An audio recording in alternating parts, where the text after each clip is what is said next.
You are listening to The Catholic Wire.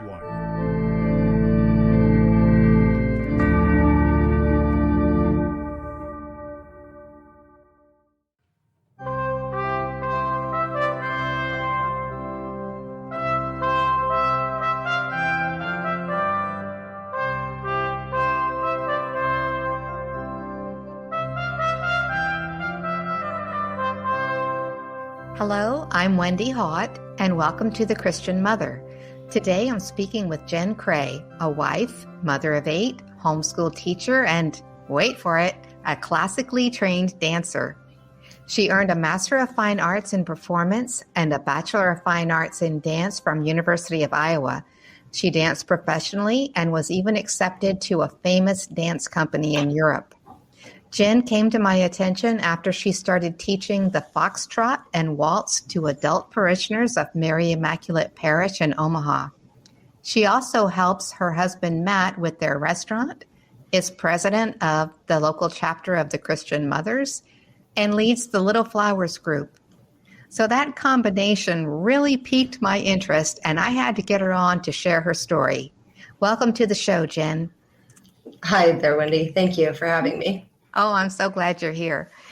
Tell me about the dance classes you started this past winter.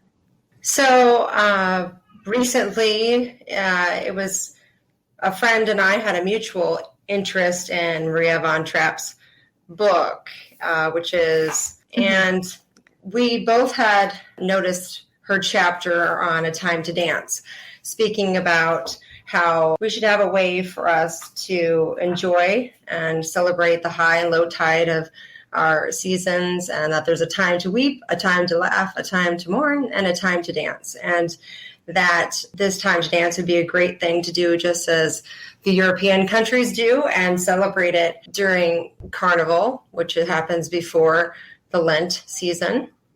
In Ash Wednesday. And so we really wanted to then make this happen. And she had the ability to provide a space through her husband's work. And I could set up classes and have people come. And it was a chance for me to teach people how to dance, and something that I wanted to maybe target towards adult couples at first, provide those friends of mine who I knew really wanted to learn how to dance and didn't have an outlet to do that, didn't learn how to do the waltz or the foxtrot like previous generations have, and something they could do at their daughter's or son's wedding, something for them to feel comfortable doing and enjoy doing, which is something that has been lost a lot in our culture. So something that was reserved just for watching. And it didn't used to be that way. So wanted to get that started. And she really provided, my friend Audrey really provided a way for me to do that and encouraged me. So we did that in February this year, and it worked out well because we had a long season right before Lent began there. And so it was a really good time. We had a lot of fun. We met 4 times on a Sunday. And we took two lessons to learn about the foxtrot, 2 lessons to learn about the waltz. So, and then did you end with a big finale or anything special? Or yes, we did actually. That last class, we spent time kind of reviewing what we had learned. The foxtrot was that was the second set of classes we did, and it was learned pretty easily. And so we were able to spend the last class really just doing a dance so we could practice our skills of knowing the time signature the music was played in, and practicing whether we should do a waltz, whether we should do the foxtrot. And we just got to have a good time and enjoying ourselves and practicing our skills. So, oh, it sounds wonderful. Okay, I'm thoroughly familiar with the name foxtrot, but it doesn't come to mind what kind of music that is. Can you name some popular song that would help me place it? Yeah, so if you think about any of the big band music like Frank Sinatra, Fly Me to the Moon, or it's a 4/4 time, but it tends to go slow, quick, quick, slow, quick, quick. It will work with a lot of music. Wow. So are you planning on adding to the repertoire when y'all do it again? Yeah, I guess I would truly love to keep expanding, doing folk dances or even more classes. It takes repetition to build up an ability, of course, in any art. And so a lot of people like we had met with said, can we do that again and just review? So yes, the review would be necessary, and adding more skills, because we just did the very basics, and we did some flourishes and that just for the fun of it, because it's great to go on and do more than the basics. But people really loved it, but wanted review, and we would go on and do more. And there's so much more, whether it's the Landler, which everyone knows from Sound of Music, those kind of folk dances that, you see with Maria von Trapp and the captain dancing in that scene in the movie. There's versions of that dance as well. There's so much to dig into. So, and I have a background that makes it really capable for me to learn quickly. Even if I don't know all of the dance, I can pick it up through a video very fast. So that is so awesome. I'm sitting here grinning from ear to ear, just hearing you talk about it.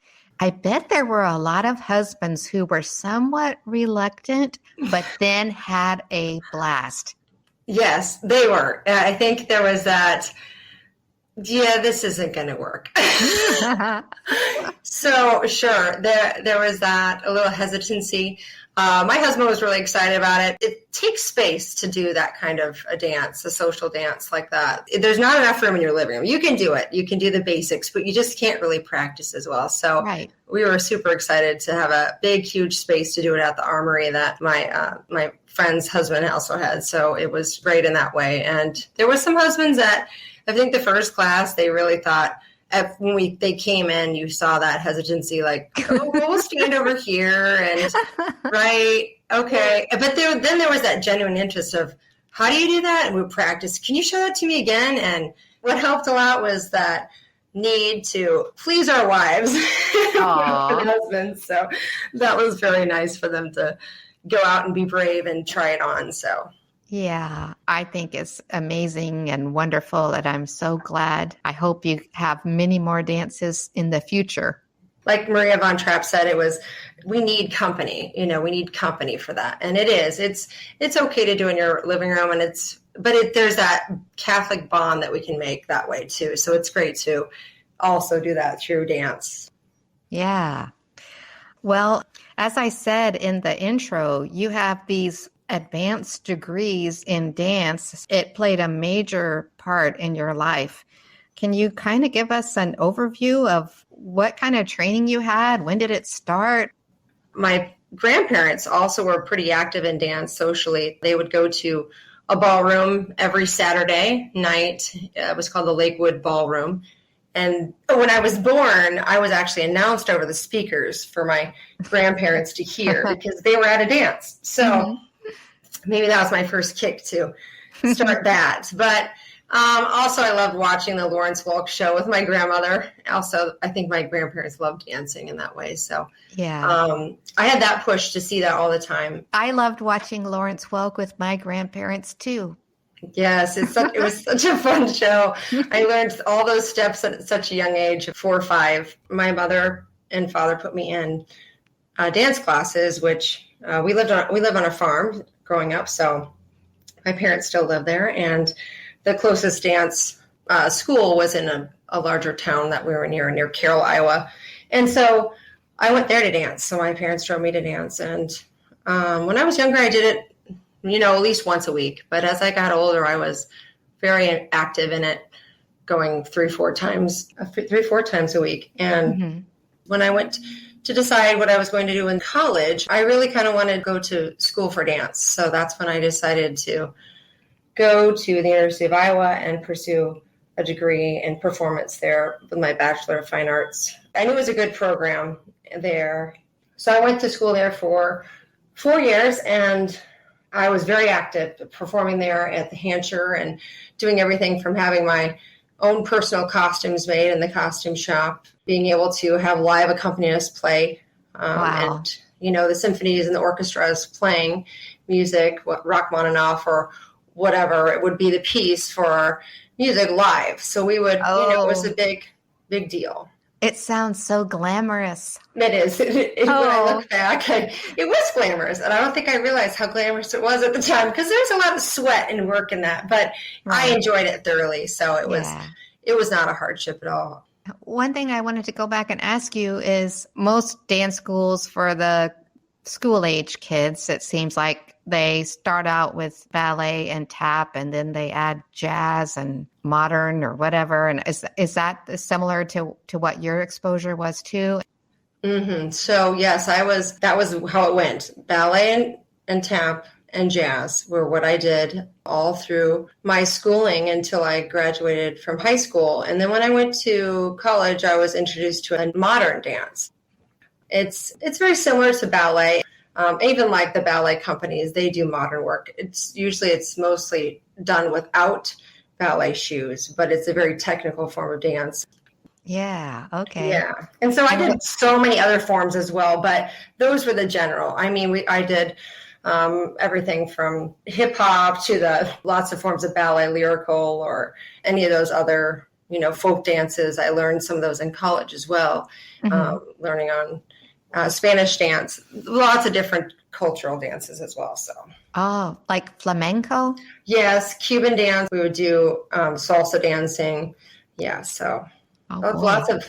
I could probably list too many for this interview, but there was so much, and it was a lot of experience, and that was my whole life. I danced when I was in college. I would get up at 7, and I would be dancing from 8 until 10 o'clock at night most days. My goodness. How did you come to the decision to give up this glamorous life and endless variety of music and costumes and dances and traveling and Right. how did you come to this decision? And was it like one day you just woke up and decided, this wasn't the life for you anymore, or what happened? Right. So it was more of a pivotal moment. After I graduated from college, I did go on and audition for companies, and I was right away accepted to a company in Kansas City. And I went and danced there for 2 years. I really enjoyed it. It was a smaller company, so not big name, but we traveled everywhere. And I was also dancing for some other companies, did a lot of traveling through the United States and teaching as well in Kansas City, inner city schools, all the way to studios. And so I was busy with that still. And then right before I got that job, after I got that job, I met my husband. Ironically, I was leaving Iowa City, and I'd been there already for 4.5 years. And I met my husband about 3-4 months before I was going to leave. Oh. So I met him, and he was traditional Catholic and just kind of finding his way through that. His family had been Novus Ordo. I was also Novus Ordo, and his family has started questioning things. And within the church, we're seeing somewhere, I think they were going up to Minnesota, I believe, is where they were seeing a priest older that hadn't changed to the Novus Ordo Mass. And so he was starting to make that transition. So when he met me, I knew about it, and it was something that was different than what I was doing. I was still Novus Ordo at the time of practicing Catholic, but Novus Ordo. So as I started dancing in Kansas City, he would come and visit, and he loved the fact that I was in the arts. He always has appreciated arts and enjoyed it. And as I started learning more about what it meant to be a traditional Catholic, he started serious conversations together about if we wanted to continue to see each other, that we would have to make the decision to be traditional Catholic together. That's kind of the question he formulated to me. If we wanted to keep doing this, then we got to decide, because we didn't want to be separate in our faith. So that was important to both of us, no matter the fact that we were Novus Ordo or traditional. And he knew that if we weren't going to move toward traditional, then he did not want to pursue the relationship, because he was looking for someone that would make that change with him. So that happened. And I was also at the same time thinking about leaving my company in Kansas City and going on to bigger and better things.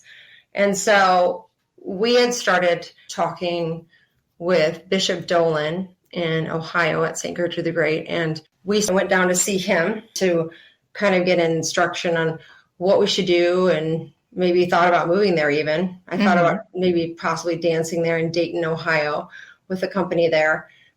So I was looking at bigger companies than where I was. And I had an audition for a company, went down to Salt Lake City, Utah. And when I went to that audition, I went by myself, flew down there, and it was just a few days that I was going to be there and leave pretty much after the audition was done. My flight did. And I thought I did well in the audition, went to the airport and was leaving. And I got a call when I was in the airport, and the company manager had called and said, "You got the job. You got this position. Are you accepting it? If not, we have someone else in line who's willing to take it," of course, because it was a company that would be traveling everywhere. It would be overseas, based overseas in Europe. Mm-hmm. And they were offering lots of money and something I wanted to do. And a lot of prestige. Yes, prestige, yes. And so I was really excited about it. But in a way, I had at that moment something in the back of my head. I knew right away they had talked about a choreographer and what they wanted, some of the works that we were going to be presenting that first year. And this choreographer was asking to have very, very immodest dress, so next to nothing clothing. And right away the alarm went off, which I'd never had that asked of me before in dance. And so I called my husband and told him I got the job, and he was excited for me because he wanted me to succeed. Now, wait, were you really married at that point? Oh, sorry. He wasn't my husband at the time. Okay. Sorry. I'm so used to calling him my husband that I know. Right. No. So I called Matt, and he then was happy that I'd gotten the job. But then we had to make the decision, if I took the job, that it would be a moment that meant a lot, because it was completely against what we were doing. It wasn't even connected to being a traditional Catholic. It was in the opposition. So it was that fork in the road of, if I do this, I take this opportunity, I would give up getting married and we would part ways. And I would just pursue that on my own. Yeah. Or I would give up the company and I would choose to get married and be a traditional Catholic. So nothing like a simple decision. Yes. So it was clear cut in that moment, that was what I had to choose. And so I chose, obviously, to give it all up. I decided that in my gut, I knew in my conscience, it was telling me that wasn't what I wanted. It wasn't really going to make me happy. It sounded good, and it was something I'd worked hard for. It wasn't the right choice. So it wasn't good for eternity. Right. It wasn't good for my soul. And so I gave it up. I called them back, told them I wasn't going to accept it, and left Salt Lake City, Utah. You were very brave. Well, thank you. I didn't feel brave at the time. I was unsure, but I thought I did the right thing. I was kind of amazed at myself, that I said no. I didn't ask anyone besides my soon-to-be husband, since I knew everyone else would be so enthusiastic and tell me, you've got to take the job. It was what they would want me to do. So I already knew that was the answer they would give me. So I just stuck with asking Matt at the time, would that be able to be included? And I knew the answer, but I needed someone to tell me straight out. And he's good at that. He's good at being to the point and clear about what's right or not. So that's why I chose just to speak to Matt about it first. So right. It's inspiring to hear this story. So I'm so glad you told it. So that closed an important chapter in your life. How did you make the switch? Was there some kind of transition to getting into the full-time wife and mother role that you're doing so well now? Yes, there was. Once I declined the offer for that company, I wasn't really sure exactly at that moment what I was doing next, or if I was just going to stop, but I still had all my connections at the University of Iowa, and I'd still continued to do a few things on the side, dancing for some professors there that have dance companies that they do on the side as well. I then was speaking with one of them, and he is in charge of the graduate program there at the University of Iowa, and said, we're in need of another graduate, and I know you're not doing anything. So why don't you come back to school and teach for us and do it for free? And I'm like, all right. So I was going to be in Iowa City. Matt had his job was there, and that's where we were planning to live. I did then. I went back to school. On the understanding that I was getting married right at the beginning of school and would have to take off a week or so of school and come back. And so it was right at the beginning of my schooling that we got married, and I went on and did a couple of years. My first son was born then that next year's. I danced when I was pregnant, taught when I was pregnant, went to school when I was pregnant. Oh, wow. All the way up till I was 8 months pregnant. That was fun. I did a lot of teaching. I did performing a lot too, but it was still through the university like I'd done before mostly. So more controlled environment, still with kind of more family oriented with what the presentation of works that they do. So it was still kind of a way for me to transition out of dance at the time. And I wasn't really sure if I would stick with it and teach. But as I worked through those 2 years of doing dance, I didn't really see how I could do what my husband and I were deciding, which was to homeschool. And I really wanted to do things that, you read about in the Little House on the Prairie, that I wanted to have a garden. I'd grown up on the farm, and we always had gardens, and I wanted to have that time, and I wanted to do some more things in the home and really learn to be a Catholic mother. So I, bought books, and that started me on the path to learn what I didn't know. And then by the time I graduated, I just decided I didn't really want to do anymore, that it didn't really fit anymore in my idea of what it meant to be a Catholic mother and what I was doing with my children. So I gave it up. So I'd like to know a little more, if you can think of them, some of the books. Can you think of any specific titles that helped you prepare to be the Catholic mother of your dreams? Sure. I mentioned The Christian Mother. That's an older book. I really liked that book, as well as Mary Reed Newland's books, The Yearned Our Children, and How to Raise Catholic Children. Is that what it is? I think it is. Or How to Raise Good Catholic Children? Good Catholic Children, yes. I think that's what Mary it is. Reed Newland. Yes, Mary Reed Newland, yes. And those are some that I think right off the top of my head. Luckily, the internet was starting to expand itself and all that. So I did find things online too, and some sources for some blogs that were run by traditional Catholic women that really helped direct me to other books. And there's so many others. The Mirror of True Womanhood, and that's a great one. Some of Bernard, is it Bernard O'Reilly? Yes. And then Maria von Trapp's book, and St. Francis de Sales, even some of his, there's a few other spiritual, I think it's a spiritual combat, just anything Catholic. But really for the women, I think those are the ones I mentioned were really directed more towards women at first, those ones. Right. Catholic Girls Guide, Father Lassance.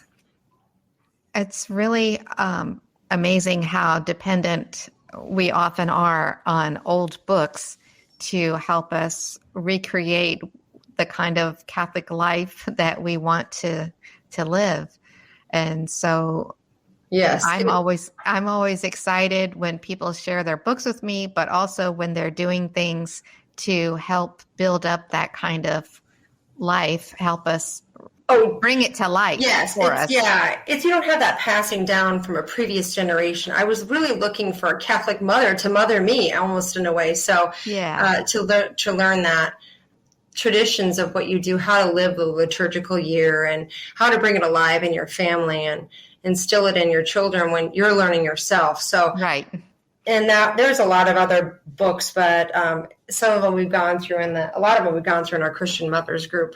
But there's another couple books that a blog, Crusaders for Christ, had that I really liked, their How to Raise Children books. So, anyways, so there's tons out there anymore that you can find online if you find a good source for someone to help direct you. So it's really wonderful how so many of them are being reprinted now that have been obscure and really hard to get.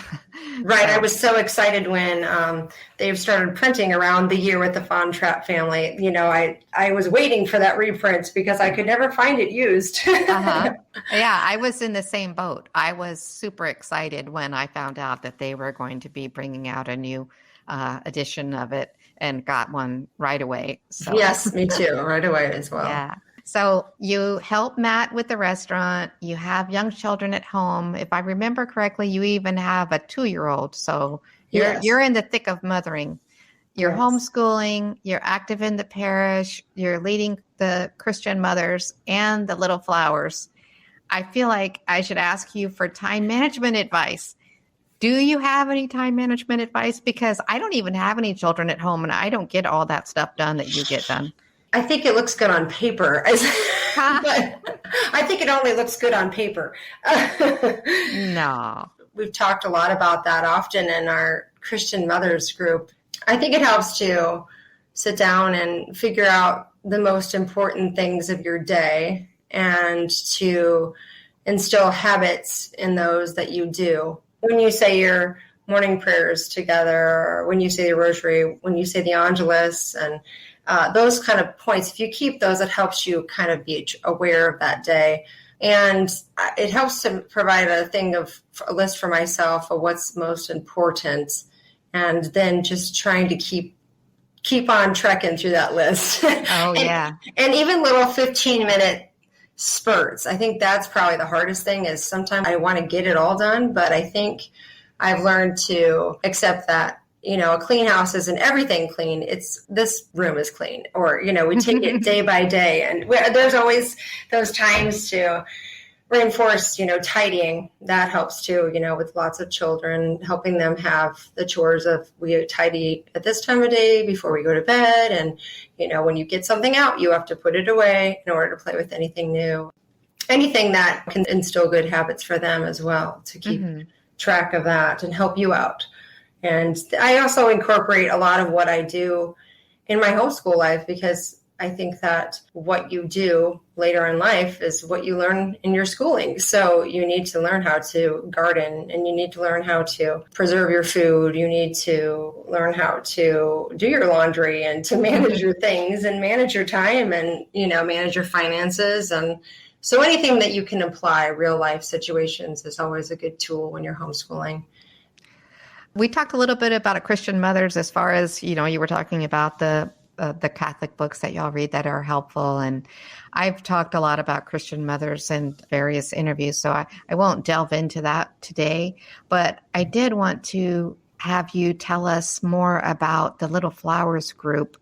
So, because I think a lot of people probably aren't aware of it, and they might want to see about starting one in their parish. That, I think, is a very good group to start for your young girls in your church, that you can utilize to instill some Catholic virtues and a way for them to also make Catholic friends. The Little Flowers group we have here was not started by myself. I just joined. My daughter is my third child. And so when we first moved here, she was pretty young. And the Little Flowers group, we tend to do it at more of a school age. So about 6 to about maybe 12 years old. Sometimes, depending, they stop sooner. And that's about the range to like about 4th grade. We meet once a month, and there's about 15 girls in our group here. But really the purpose of our meetings, again, is just to become good Catholic women and start that at a young age, to learn the things like we were talking about. That's really what I wanted when I joined it too, is to really gain that information at a younger age for my own daughters. I have 2. And so I really wanted them to learn how to be a good Catholic wife and a good Catholic mother, or a good Catholic religious. And that no matter if you're married or with a religious or the single life, that all of these virtues that we're trying to instill within this Little Flowers group is applicable to that. So it's really independent, our group is. When I first started, we would meet, and they would just base it on whatever was the interest at the time, something that would inspire us, whether it was a saint of the month or perhaps something in the liturgical season, or something that maybe a parent felt was necessary to work on with their own child and wanted to see if we could work it in. And we did the spiritual works of mercy and the corporal works of mercy, things like that. And then it can be run through a national group. There's an organization for it, and they do sell books. The organization actually uses Father Lassant's book, The Catholic Girls Guide, as the basis for their format when they do their badges and their virtue studies. And I was really doing a lot of that virtue studying at home with my children. I wanted them to know it and to learn it and practice it. And that's what that really is. They instill these virtues like faith and hope and love of God and love of neighbor. And each year we take about 9 virtues, and they're all based on a flower like Father Lassant's did in his book. And we use things from his book as well as the book that the national organization sells, and they talk about a saint that's connected to it. We sometimes base a saint off of a different one because obviously there's millions of saints that we don't need to only set ourselves only to a saint, perhaps that it's not recognized by a certain date in the church. So we try to stick with ones that we know about that were accepted before the time of the changes in the church. Mm-hmm. And we talk about them, we color pictures, and we work on those virtues, and they gain badges for a year. It's set up as a wreath of flowers. And I think the girls really enjoy it. So They get to kind of practice those and learn about them in a scrapbooking kind of way with things that a picture of the saint that they cut out, and some phrases from Father Lassant's book, and some prayers and ways to work on that virtue. And we make it into a page, and they put it into a binder and keep it. So do y'all do any outside activities like field trips to shrines or anything like that? I would love to expand and do more. Right now, we're mostly we just do stuff within our city, and we do some more things on our own. We have a lot of bigger families, so it gets harder. We do practicing on our own, doing some charity and charity works within your own family and outside of the home. But you do it mostly on your own time. But I think it'd be great for us to all have a way to outlet that and do something outside maybe of our city, or go somewhere and do things. So that would be a goal. The other thing I wanted to ask is the title, Little Flowers. At first I thought, well, St. Therese, but then you said Father Lassant's, he attached flowers to the virtues. It's a double connection, really. Okay. The national organization, they attach it to St. Therese as well. And so she is kind of the model for the national organization. Mm-hmm. And we definitely embody that as well. Do you have any idea how you start a group? Is it just, like order some books and start on your own? Or you surely can. That's how we did it. Anyone can buy their books through Behold Publications. Just go online and purchase their books like I've done when they were in other chapters. The mothers of our little flowers in other places like Colorado, they had also practiced virtues with Father Lassant's book. So I'm pretty sure it's been going on for quite some time, and it's just more accessible via the internet now. Right. And that they had booklets and things before. So Behold Publications is where you're getting the book that you're using. Are there other materials that go along with that you can recommend? Or is there anything that traditional Catholics would want to stay away from? That's really where I got all of the material to those virtue studies. And I've only found a few saints that have been maybe questionable, but their lives were very holy. Sometimes what we've done is we just not called them a saint, that we've learned about the life and the work they did. Mm-hmm. But then, we didn't recognize them as a saint, or we've chosen other saints based on those same virtues. Keep away from anything that would be Novus Ordo. Another group that I looked at doing was, I think it's called Shower of Roses. That's a blog, and she's a Novus Ordo, but I'm actually not really sure she follows a lot of traditional things. So you can kind of find that a little bit where you have those people that are really, they live their faith. there's that. So that influence was there a little bit too. They have a lot of good sources on that. So you can just look for coloring pictures and anything online. So. Right. I'm familiar with that Shower of Roses blog. She has really good book recommendations. Yes. Finer Femininity. That Right. is also another blog. I've looked at a lot of things, and has a lot of great sources for books and sources for women. She had a lot of daughters. Mm-hmm.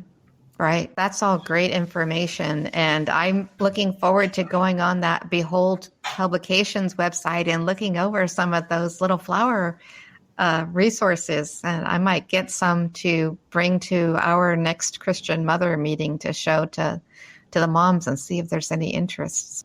The great thing about internet is you can even upload them. You don't have to wait for a print copy as well. Ooh. So that, and it's cheaper as well. So you can then do it that way and view it as well among your meetings. So. Oh, that's awesome. Okay. Well, that all sounds fabulous, Jenn. It's really wonderful to hear about all these things going on in Omaha that develop the community and support a Christian culture. Do you have any closing thoughts you would like to share? Yes, I do. I think in Maria von Trapp book, it summed up some of those ideas that I had about how to make our lives be led by Catholic virtue and what we should do in order to instill that in our young children, especially within the arts. And once they leave the home, that I really wanted to encourage parents and families to protect their young children from all the influences of, the modern society, and that these kind of groups, they're such great environments for our children, are necessary, that it's a place for them to let off steam and build good relationships in a wholesome Catholic way. And Little Flowers and Crusaders for Christ nights, that those kind of groups for boys and girls can be so beneficial and should be pursued within your Catholic communities, just because there's nothing better than building Catholic community and making it strong so we have a place to go and a place to constantly be a part of. So I would encourage all of us, myself, to constantly keep doing, and everyone else to constantly build that within their Catholic community. So, right.